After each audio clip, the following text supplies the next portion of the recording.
Market में चल क्या रहा है? नहीं, मार्केट में क्या चल रहा है किसी को भी समझ पाना बड़ा मुश्किल है। वो तो हम हर शुक्रवार को चर्चा करते हैं। हाँ। अभी एक सबके मन में यही दुविधा है कि भाई मार्केट क्यों रुका हुआ है जहाँ पे रुका हुआ है, या तो गिर जाए या चल जाए, या गिर जाए चल जाए, कुछ तो हो। मतलब ऐसा एक बीच में त्रिशंकु की तरह अटका हुआ है, ना ऊपर जा रहा है ना नीचे जा रहा है। और अभी न्यू हाई बना था, आपने कहा 2 हफ्ते पहले, तो उसके बाद से 15 सितंबर से इतना सबके जोश था, फिर 15 दिन में क्या हो गया।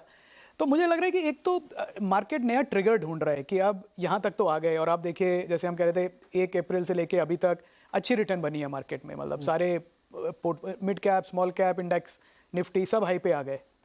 तो अब इसके बाद क्या, आप जरूरी नहीं है कि जो पिछले 6 महीने में हुआ वो अगले 6 महीने में भी हो उसी रफ्तार से।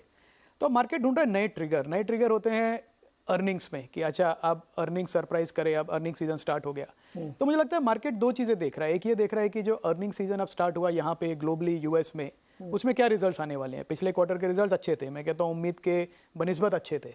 इस क्वार्टर में क्या होगा मालूम नहीं, अभी सब अपना कयास लगा रहे हैं। दूसरी तरफ है इंटरेस्ट रेट्स जो है ग्लोबली वो बढ़ते जा रहे हैं। इंडिया में अभी तक हमने उसका इम्पैक्ट नहीं देखा है। रुपी में थोड़ा बहुत देखा है, 83 पे आ गया, ऑल टाइम लो पे आ गया है रुपी, पर अभी भी हमने बहुत ज़्यादा इम्पैक्ट नहीं देखा है इंटरेस्ट रेट का। जो यूएस में देखा है 5.5% के ऊपर चला गया है 30 ईयर का, पहली बार मेरे ख्याल से पिछले 16-17 सालों में। तो ये एक बड़ा प्रेशर का विषय है, क्योंकि इसके होने के बावजूद इन्फ्लेशन कम नहीं हो रहा है। अब देखिए, जॉब क्रिएशन उतना ही अच्छा है, लोकल डिमांड, सीपीआई इंडेक्स बढ़े जा रहा है। तो क्या हो रहा है ग्लोबल लेवल पे कि आपका जो इंटरेस्ट रेट बढ़ रहे हैं पर फिर भी डिमांड नहीं कम हो रही है, इन्फ्लेशन नहीं कम हो रहा है। वो भी एक मार्केट पार्टिसिपेंट को काफ़ी दुविधा में डाल रहा है कि आप कहाँ तक इंटरेस्ट रेट बढ़ सकते हैं। अब तो लोग कुछ भी बोलते हैं कि यूएस में 40 साल पहले 13% हो गया था इंटरेस्ट रेट, तो मैं नहीं कहता कि वहाँ तक चला जाएगा, पर अब उस तरह की बातें होने लगी हैं कि भाई यहाँ पे नहीं रुक रहा तो अगला पड़ाव कहाँ है। और उसकी वजह से जो रिस्क एसेट्स हैं, इक्विटी जिसमें है, उस पर क्या इंपैक्ट आएगा, इमर्जिंग मार्केट्स इक्विटी पे क्या इंपैक्ट आएगा, इंडिया पे क्या इंपैक्ट आएगा। और उसका एक नतीजा हम देख रहे हैं, जो एफपीआई की सेलिंग कंटिन्यूस है लगातार। इस महीने जो हमने देखा, 6 महीने से एफपीआई खरीद रहे थे, तो हम एक कंप्लेसेंट जोन में आ गए कि एफपीआई तो लेते रहेंगे भाई, पर हम देख रहे हैं कि एफपीआई नहीं ले रहे, डीआईआईज बेचारे आके उसको सपोर्ट कर रहे हैं मार्केट को। तो अब ये भी एक विषय है सोचने का कि कब तक एफपीआईज बेचते रहेंगे, क्योंकि जो बॉन्ड यील्ड की जो डिफरेंस है इंडिया और यूएस की, अब सिर्फ 2.5% रह गई है। वो ऑल टाइम लो है। 20 साल का एवरेज 4.5% का है, तो 4.5 का 2.5% हो गया है। तो ये भी एक फॉरेन इन्वेस्टर्स के लिए, जिनसे हम बात करते हैं, वो यही कहते हैं कि अगर मेरे को सिर्फ 2.5% का प्रीमियम मिल रहा है बॉन्ड यील्ड्स में, तो मैं क्यों इन्वेस्ट करूं। तो काफ़ी सारी चीज़ें ऐसी हो रही हैं नीरज जी, जो मुझे लगता है मार्केट वेट कर रहा है कि कुछ सर्टेनिटी किसी डायरेक्शन में इमर्ज हो कि भाई क्रूड का प्राइस $100 पे जाएगा, $100 पे जाएगा कि 75 पे जाएगा, इंटरेस्ट रेट्स कब नीचे आएंगे, इन्फ्लेशन कब नीचे आएगा, ग्रोथ कब वापस आएगा, अर्निंग्स एस्टिमेट कैसी होंगी। तो मेरे को लगता है 1 महीने और ऐसा निकल जाए तो कोई बड़ी बात नहीं है, 1-1.5 महीने। आपको पता, बैंक ऑफ इंग्लैंड में जो रेट सेटर कमेटी है, जैसे अपने यहाँ भी है और यूएस में भी है, उसमें एक मिसेस मान करके हैं, उन्होंने कहा हायर फॉर लॉन्गर परमानेंट हो जाएगा। अब आप उनके फ्रस्ट्रेशन का लेवल देखिए कि कुछ समझ में नहीं आया, तो उन्होंने ये बोल दिया। तो अब कोई सुबह सोचे कि आज मैं लेता हूँ, चलो अब मेरे, फिर वो ये पढ़ ले, हाँ, तो उसका क्या मूड बनेगा, आप खुद ही सोचिए। हायर फॉर लॉन्गर परमानेंट रहेगा, मतलब ऐसे ही चलता रहेगा। ये समझ में नहीं आता। देखिए, यूएस इतनी ऑर्गेनाइज्ड इकोनॉमी, सारा डेटा उनके पास फिंगर टिप्स पे, हर हफ्ते सारा डेटा आता, स्टिल उनको समझ में नहीं आ रहा है। ये कन्फ्यूजन तो हो गया है।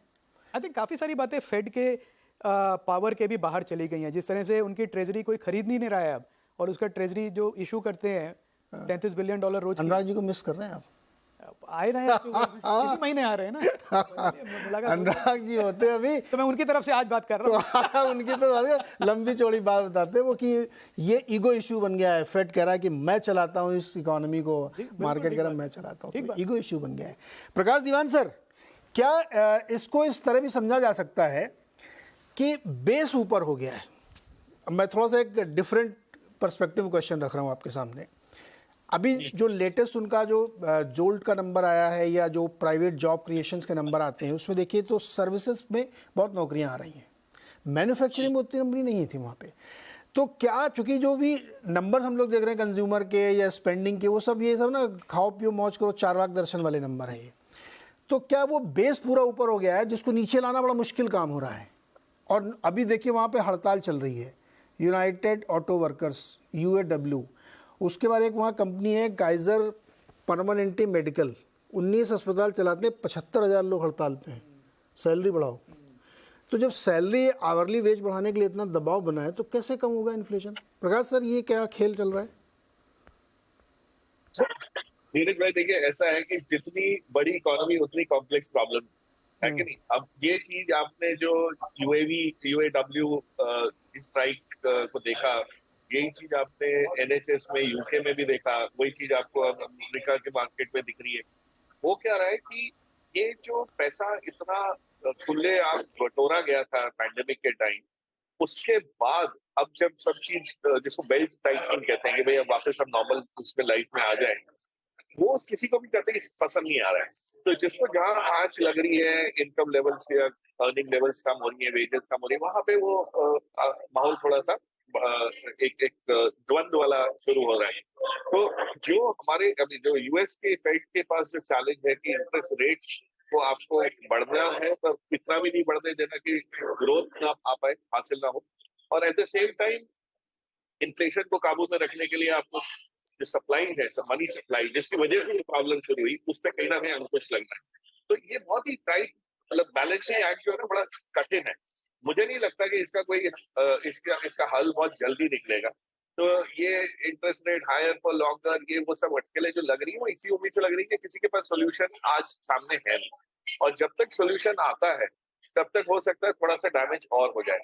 सो उसकी तैयारी कर रहे हैं, और वो बॉन्ड डील्स आपको साफ ये चीज दर्शा रही है। सो मुझे मुझे जो समझ आता है थोड़ा बहुत, और US मार्केट से ज्यादा चिंतित मैं हमारे मार्केट में रहता हूँ, क्योंकि एक FI का पहलू छोड़ के बाकी तो हमारे पास जो सारे ट्रिगर्स हैं वही एनालिसिस में वही आते हैं।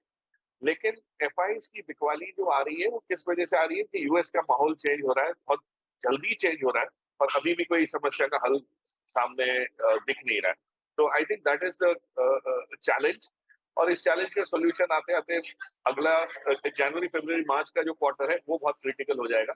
उससे पहले कुछ सोल्यूशन दिखेगा नहीं, तो तब तक हो सकता है कंसोलिडेशन का दौर हमको एक्सेप्ट करना पड़ेगा। ओके।